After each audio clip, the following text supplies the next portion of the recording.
What I saw during my near-death experience changed everything. I witnessed the ultimate fate of all Muslims, and it was absolutely spine-chilling. You might think this is just another NDE story, but what I saw was unlike anything you've heard before.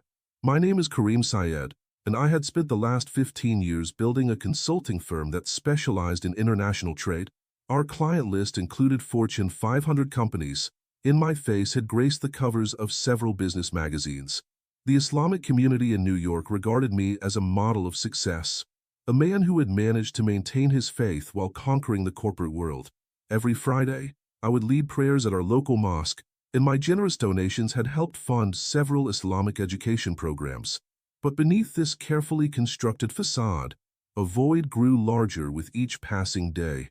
The ritual washing before prayers had become mechanical. The words of the Quran, once filled with meaning, now fell from my lips like empty shells. I maintained my religious obligations with the same precision I applied to business contracts, methodically, efficiently, but without soul. That morning, as I prepared for another board meeting, my assistant Sarah knocked on my door with concern etched across her face. "Mr. Syed, are you feeling all right? You look pale." I waved off her concern, attributing my appearance to lack of sleep, but the truth was more profound. For weeks, I had been experiencing a growing sense of disconnection, as if I were watching my life unfold from behind a glass wall. The competitive nature of my work had slowly eroded my ability to connect with others on a meaningful level. In meetings, I found myself analyzing people's motives rather than listening to their words. Even at home, conversations with my wife Amira had become transactional, discussions about our children's education, social obligations, and household matters. The warmth that had once characterized our relationship had cooled to a comfortable but distant coexistence. My daily routine had become a carefully choreographed dance between corporate and religious obligations.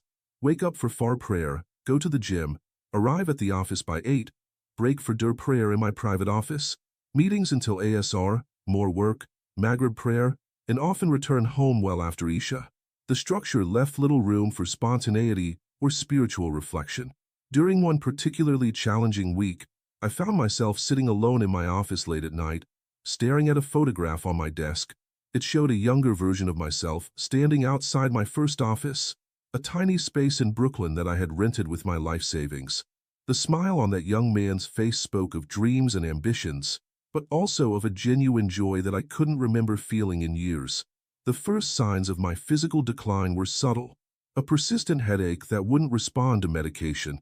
Occasional dizzy spells that I attributed to stress. My wife noticed that I had lost weight, my clothes hanging slightly looser on my frame.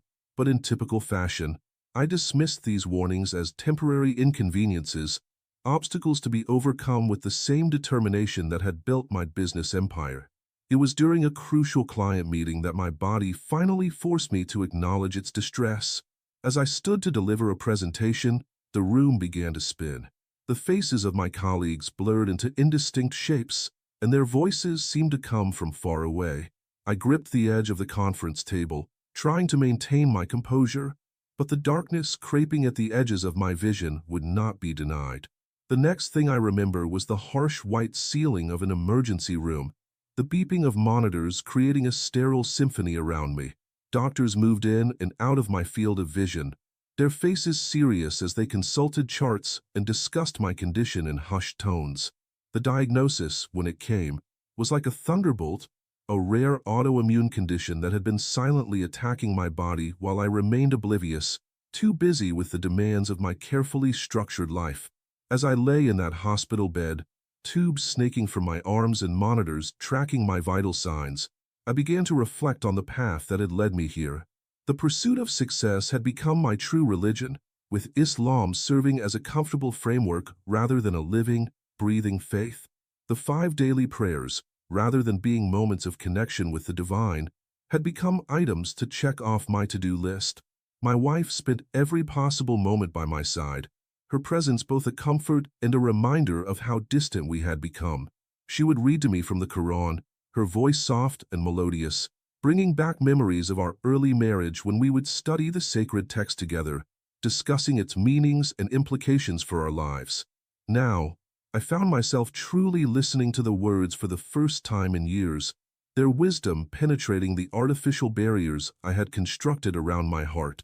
Visitors came and went, business associates, religious leaders, family members. Each brought their own expectations and concerns, their own versions of who they thought Kareem Syed was.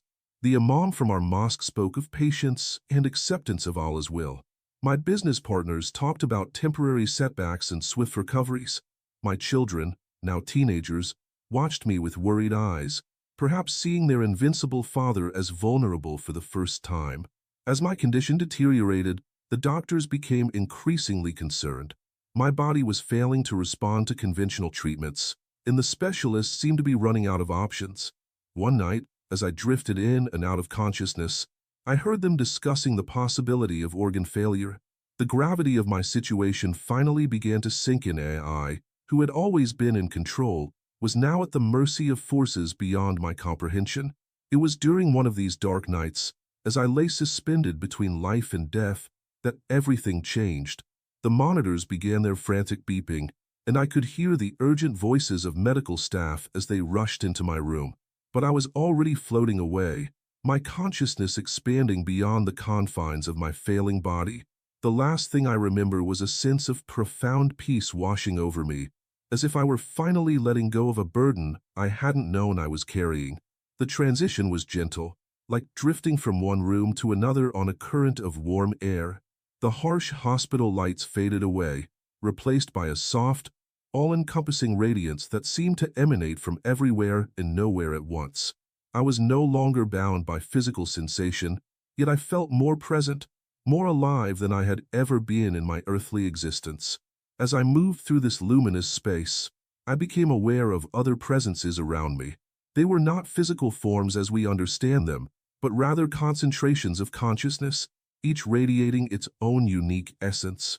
Some felt familiar, as if I had known them in another life or dimension, while others were completely foreign yet somehow welcoming.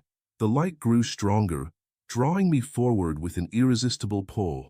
As I approached its source, I began to understand that what I was experiencing was far beyond the traditional Islamic concept of the afterlife I had studied and taught others about. This was not the simple binary of paradise and hell, but rather a vast, interconnected tapestry of spiritual reality that defied human categorization.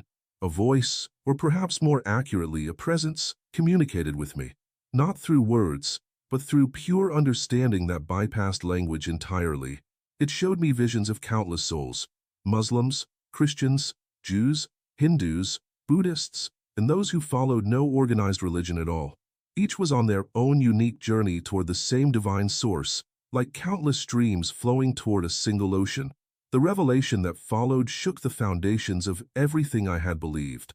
I saw that the true destiny of all souls, regardless of their earthly beliefs or practices, was ultimate reunion with the divine.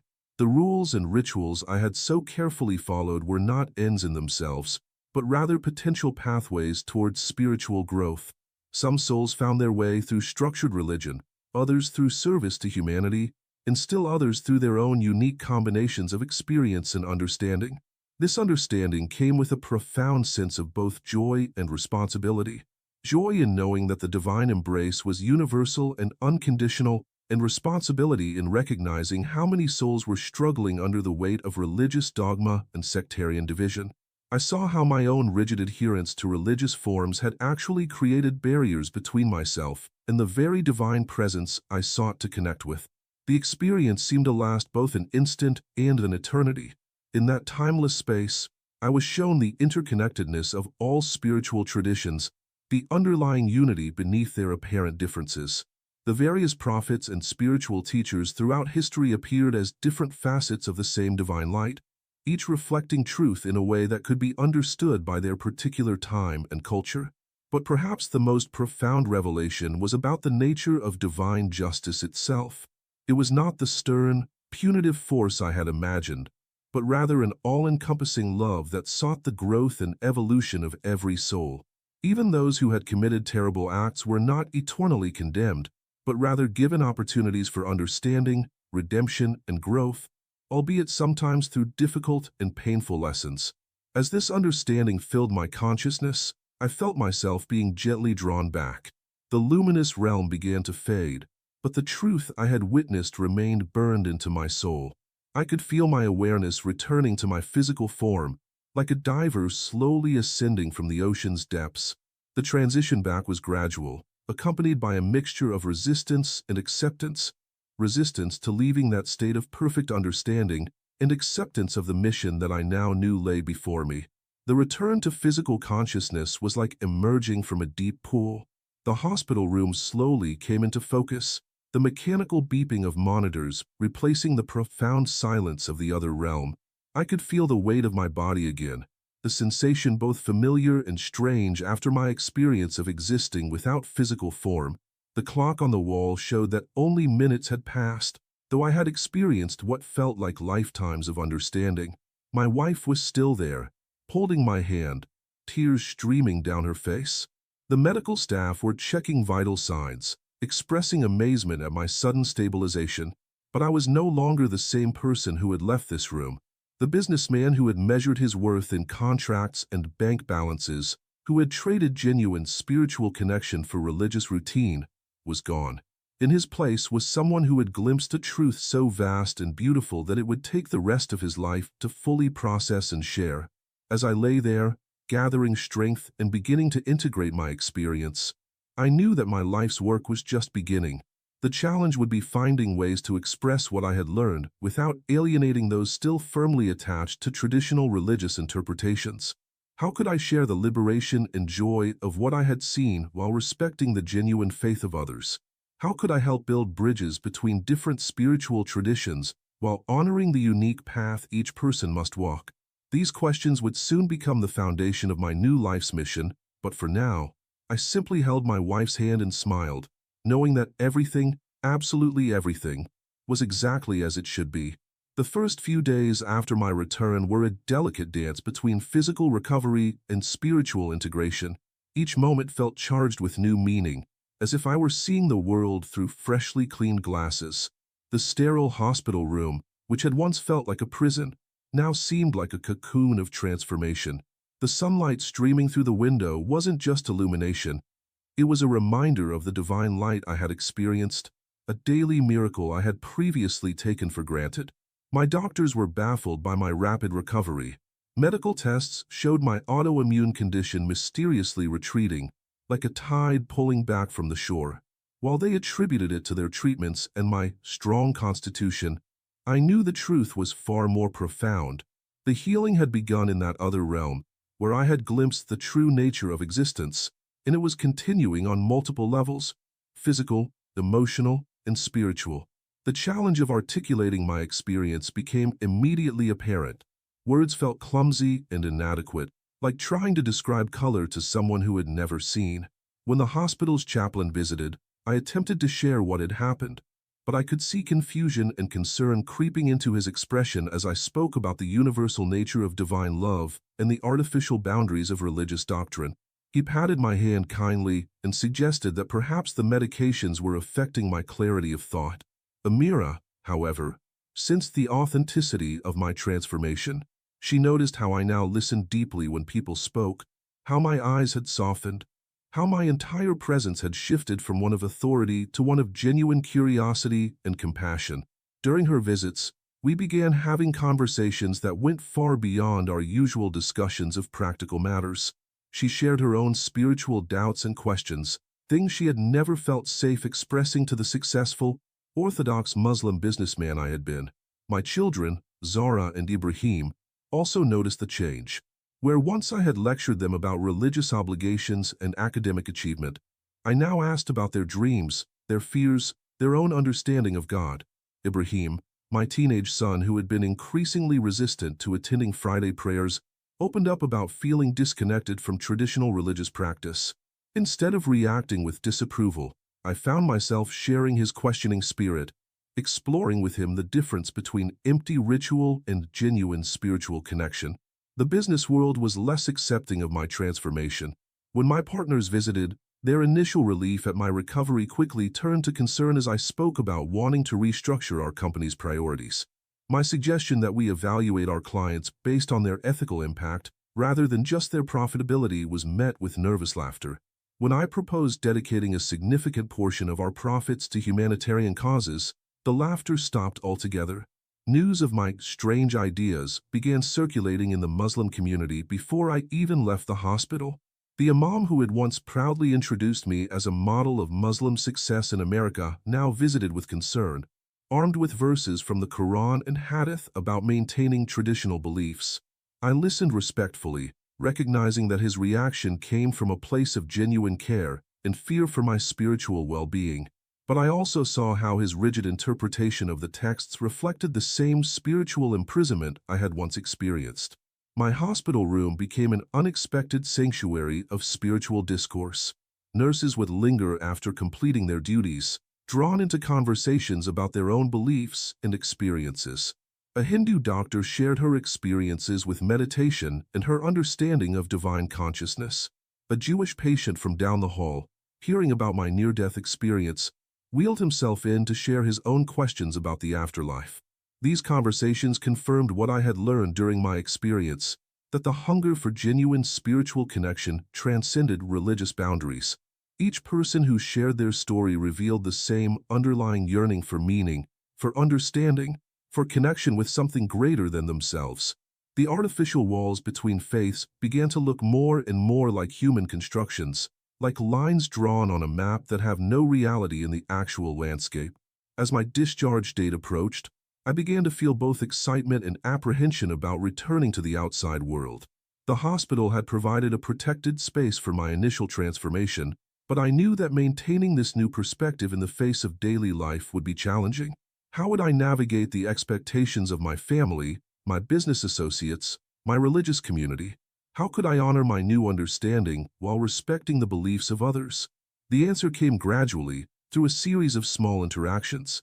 A conversation with my nurse about her struggle to forgive herself for past mistakes became an opportunity to share insights about divine compassion. A discussion with my roommate about his fear of death allowed me to convey the profound peace I had experienced. Each interaction taught me how to translate my experience into language that others could understand and relate to their own lives.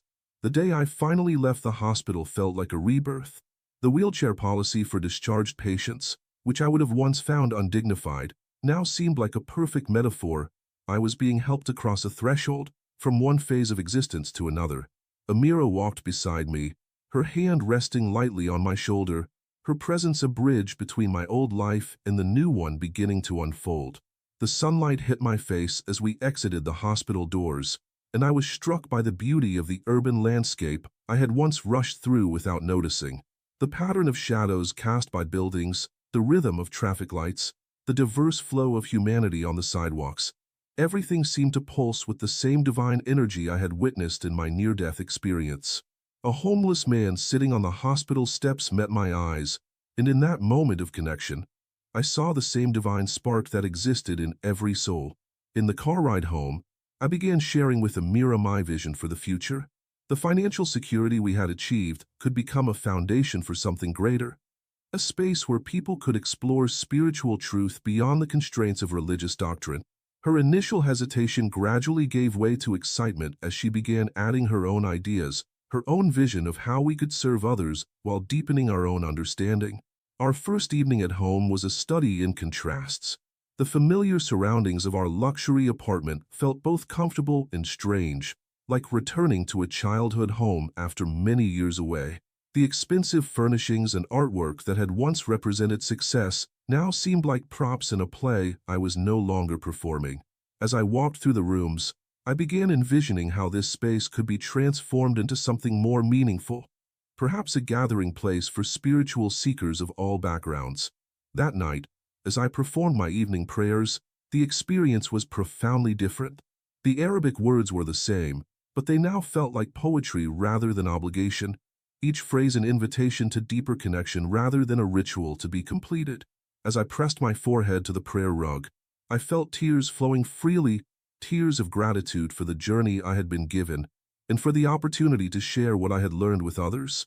In bed, listening to the quiet breathing of my wife beside me, I reflected on the magnitude of the task ahead.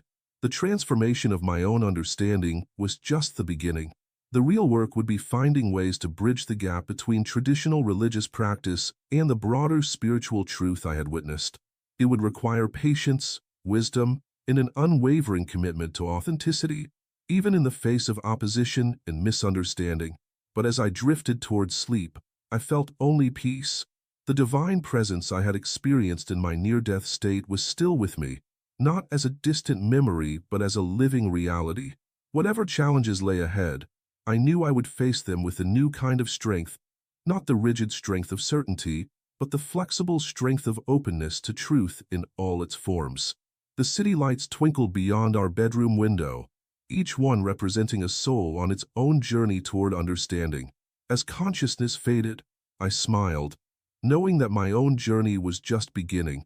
The businessman who had once measured success in dollars and deals was gone, replaced by someone who understood that the only real measure of success was the ability to help others find their way to love, understanding, and connection with the divine presence that underlies all existence. My last thought before sleep claimed me was a prayer. Not the formal prayers I had recited all my life, but a simple expression of gratitude and commitment. Use me, I whispered to the presence I now knew was always there. Help me show others the truth I've seen. The darkness that followed was not empty but full of possibility, like the moment before dawn when everything is possible and nothing is yet fixed in form. Tomorrow would bring its own challenges and opportunities. There would be difficult conversations with business partners, concerned inquiries from religious leaders, and the day-to-day challenges of translating spiritual truth into practical action. But for now, in this moment between awakening and sleep, everything was perfect.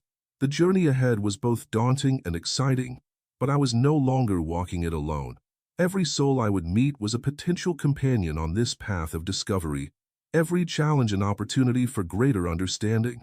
The city continued its nighttime symphony outside our window, sirens, distant music, the occasional honk of a taxi horn. But beneath these surface sounds, I could now hear a deeper rhythm, the pulse of divine life flowing through every moment, every breath, every heartbeat. As sleep finally took me, I surrendered to it completely, knowing that each moment of rest was preparation for the work ahead. The wonderful, challenging, essential work of helping others discover their own connection to the infinite love I had witnessed. In the depths of that first night home, my dreams were filled with images from both worlds, the physical realm of form and the spiritual realm of pure consciousness.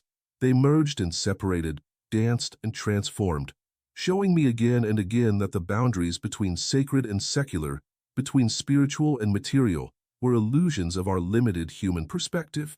Even in sleep, the lesson continued. Everything was connected, everything was sacred, everything was part of the great journey home to divine understanding.